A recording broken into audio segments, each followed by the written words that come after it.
just drive away. In modern times, because of these riots or where they stop on the highway, you can't just get away sometimes. And what do?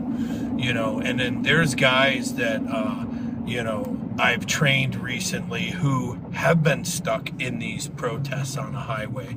They have been, gassed, even though they just happen to be there because this is the city they live in, right? And then what do you do in those situations? And what I wanted to do is just expand those conversations of, hey, what would I do? And, why do I think it's important?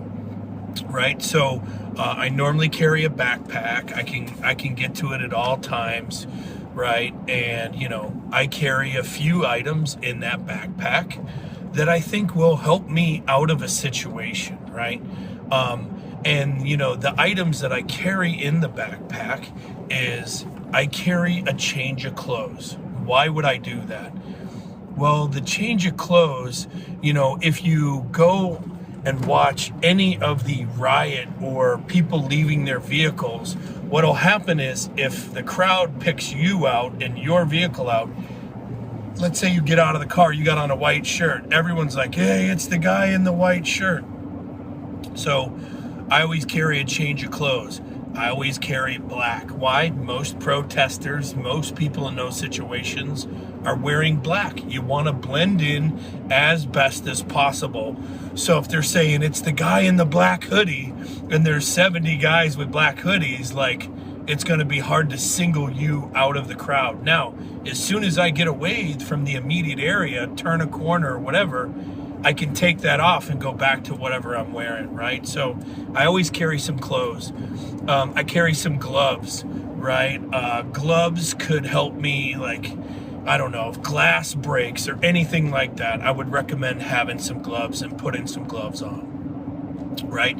Always handy to have gloves. Now, I carry bear spray, right? So gloves will help keep from getting bear spray on my hands and me bear spraying myself, right? I also carry smokes, right? Smoke grenades, where smoke grenades can get kind of hot, so that glove might allow me to hang on to one those second longer or keep me from getting burned. So I always carry gloves. And that's really the first layer of my backpack is gloves and the change of clothes. The next thing in my backpack is my gas mask. And that gas mask, if you use bear spray at all, that gas mask is going to keep me from getting bear sprayed as well, right? And really, why bear spray? Because it's easy to get, right? Is there other kinds of CS gas out there? Absolutely, right? Is police CS gas more potent? Yeah, absolutely, right? However, bear spray, it's easy to get and it's powerful enough. Now, I use orange bear spray.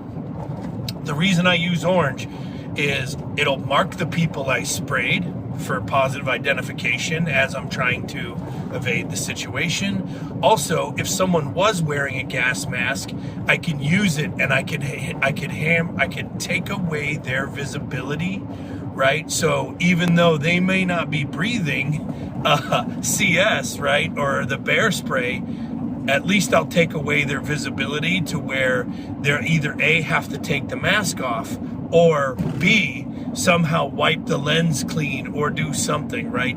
Either one of those gives the advantage to me, right? So I carry bear spray and it's orange. Now, having said that, I carry smoke grenades, and I carry orange smoke grenades, right?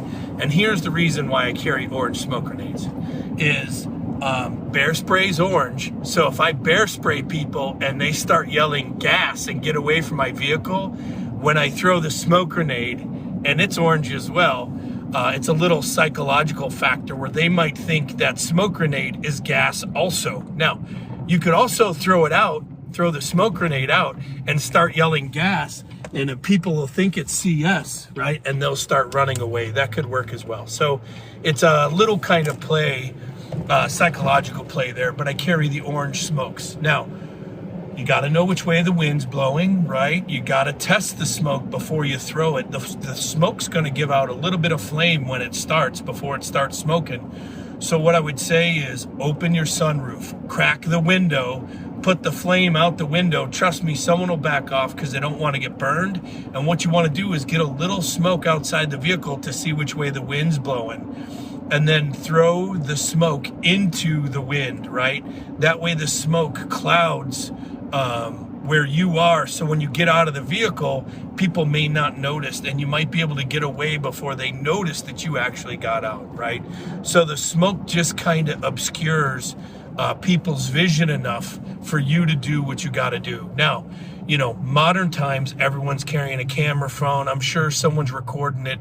If you flood around your vehicle with smoke and then you bear spray people, it might be harder to see on video, right? So, you know, again, another advantage to you, right? So that's kind of the things I carry. And I'm on the road all the time. And I got, you know, as I'm sitting in this truck driving from state to state, you know, I cover probably at least 20 states a year. I go through major cities. I have to think these things through. Now, I would say is when you get out of your vehicle, essentially you got to leave it behind, right?